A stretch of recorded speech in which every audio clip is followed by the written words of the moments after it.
is. I won't either. Okay, you ready? Yes. Is it really recording? Yes.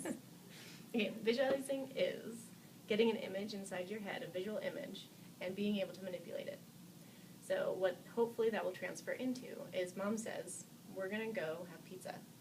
And the kid takes that information, visualizes it, and creates a scenario.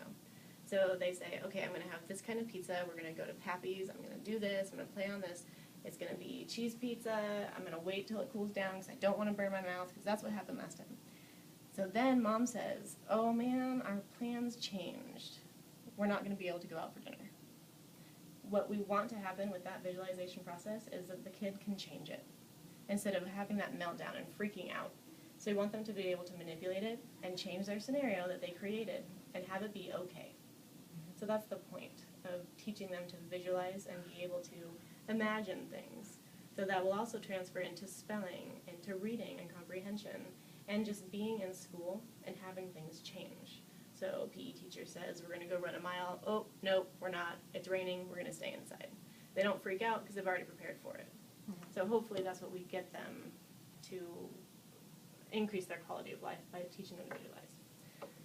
So I like to start with initially just getting them to have a visualization in their head. So you can prompt them a little and say, first, do you visualize? And usually it's, what does that mean? So do you get a movie in your head when you read, or can you get a picture in your head? And sometimes they can, and sometimes they can't. So you either have to help them, or you're already there. So if you have to help them, you can use a light bulb. Say visualize a light bulb. Can you get a light bulb inside your head? Or I like to use a sailboat for little boys because they're really fun, or a cat for little girls because they like kitty cats usually. So if we do a cat, you say, can you get a picture of a cat in your head? And they'll say, yeah. And then you say, is it a real cat? Or is it a cartoon cat? Or a picture of a cat? What kind of cat? So then you start to get them to describe the image that they're having. So it's not just, I don't know, yeah, I got a cat. Whatever. You actually get details on the animal itself, or the boat, or the light bulb. Light bulb is better for adults. So with the cat, you'll say, okay, is it a fluffy cat? No, it's my cat, Percy, at home. Okay, give Percy pink spots. Oh, I can't, because Percy doesn't have pink spots. Yes, you can, because Percy's in your head. So you teach them how to change what they're seeing inside their head. Is the cat sitting down? Is it standing up? What is it doing? Can you make a ball roll across? Do you see it in a room? So you're really asking them to dive into that and make it real for them. Sailboat, you can make it a toy sailboat, or a real sailboat on water, or turn it from a little catamaran into a giant pirate ship with 16 full sails. So you really can visualize a lot with a sailboat, and then make it the biggest boat you've ever seen in the world. Takes up the whole world. Now shrink it and put it in a bottle. So they're kind of a cool way to manipulate the image. Light bulb, put it in a dark room, or put it in a light room. What kind of light bulb is it? Is it a clear bulb where you can see the filament? Is it opaque so it's dark and you can't see it? Is the light on? Is it off? Can you make it really big? Is it in a stand? Some people, they have to go in and turn the light bulb on in order to turn it on. So then you work with them to try to turn it off without having to go and do it. Some people need a light switch to turn it on and off. It just depends on the person and what they're doing. So if you can get them into one of those little scenarios where they're able to change it, you can ask them to start seeing blocks and numbers and letters and writing things in the air and visualizing it. For the little guys, if you can't get some of that because it's too hard to communicate with them, what I usually have them do is typically turn around and put their hands behind their back because they're going to open their eyes. But you can just close your eyes. So I want you to close your eyes. Yeah. So hold that and feel it with both hands. So get a picture of it in your head. After I've seen it? Nope. No, just get a picture of it so what you feel it. So if it's a child, they would not have seen this yet. Okay. I just So you have a picture of it, and you know what it is? It's a ball. Yeah. So it's something that's familiar to you, right? Okay, so do you know what color it is? Because I've seen it. Right. Yeah. So it's yellow, right? So can you make it blue?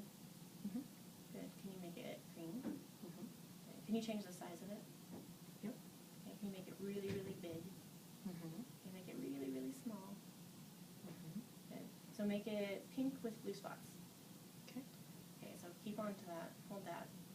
Okay, now open your eyes and look at it.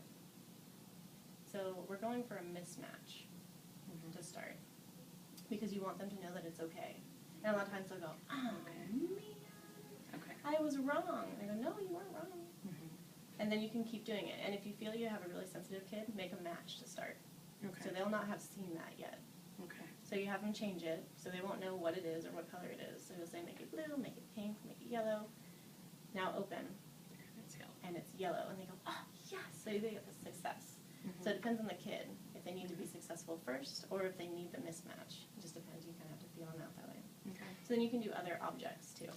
So more familiar or less familiar, like you can do a monster or you can do a marble that has a lot of different colors in it. Mhm. You can do little fluffies, you can do a crayon, you can do a pencil, whatever it is you want to give them to feel. Okay. So blocks feel different. Mhm. So it's a different, it's not sticky, you know, they have different textures on them. Mhm.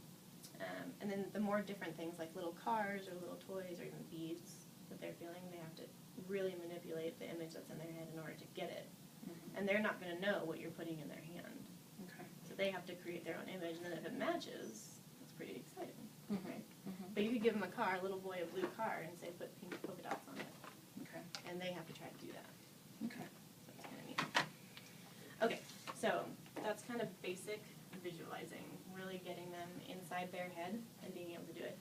And you don't send anything like that home? No, not unless they Just do- really need it. Okay. You can send home, ask parents to get a bag, like a paper bag or a cloth bag, Mhm. put some toys inside of it, and they reach in and feel it. Okay. And they have to figure out what they're feeling. So you can do it a couple different ways. You can do it just where there's just the toys in the bag. You can also have two of each toy, one out here and one inside. And match them. So they have to feel and they can't take them out. Okay. And they have to kind of feel them and figure out what they're looking at. So you can, but you don't usually need to. Mhm. But for some kids it is necessary. Okay, so for nonsense words, we have blocks that have chunks of words on them, Mhm. and we want them to be words that don't really make sense, like shaz, or tur, or mup, or con.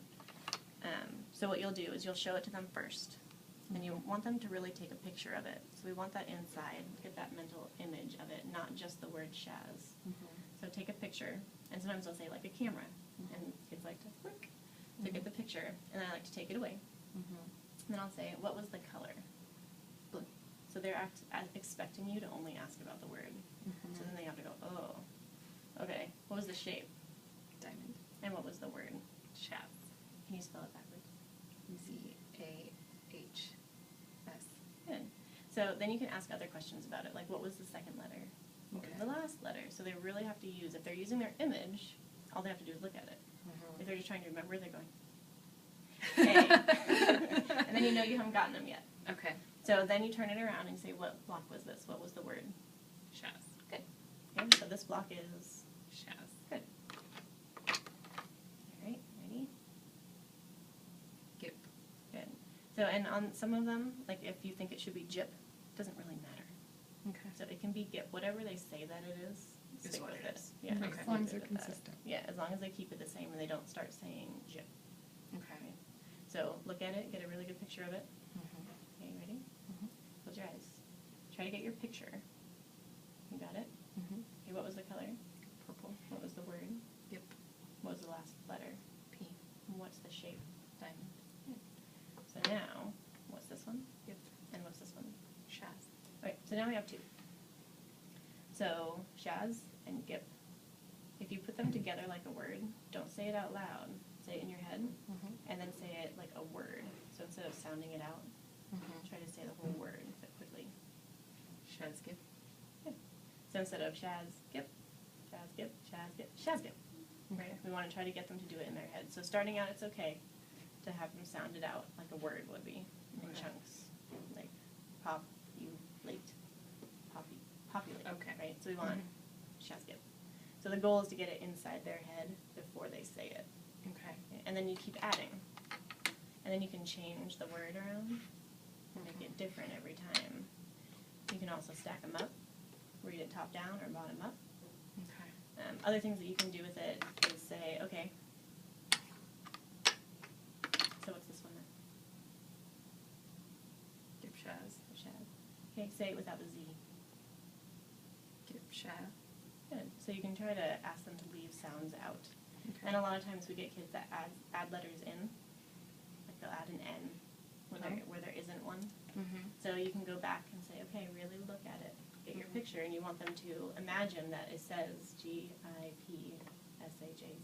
on the top of the block. Okay. So they're really visualizing that they can read it. Do you have them visualize the letters? Yeah. Like coming up to the top? Mm-hmm. Okay. Sure. It's not cheating. It's like visualizing a spelling word. It's not cheating, Right. right? You're using what you have to do it. So yeah, you want them to try to see it if they can. Otherwise, they're just trying to see it in their head, which is fine too. And then you want them to try to get through all the blocks Oh. and be able to do 3 or 4 at a time. Just Not- 3 or 4. Just 3 or 4. Yeah, no. But you want them to know all the blocks so that you can change. And then you're working on memory, visual Okay. memory. So you want to be able to go, okay, what's this? Good job. Now what is it? Oh. Okay. So it changes it completely. Mm-hmm. And then you can just switch them around. So you can also, kids like to build shapes. So read it left to right, read it right to left, whatever. And then you can also do in another room. So you can build a word, have them go do duck pigeon walking or crawling or jumping jacks into the other room and then yell it out. So they have to Oh. hold on to their image. Okay. And so they're using an image to hold on to an image. And they go out. Okay. So and you can add the metronome for an auditory jamming. Mm-hmm.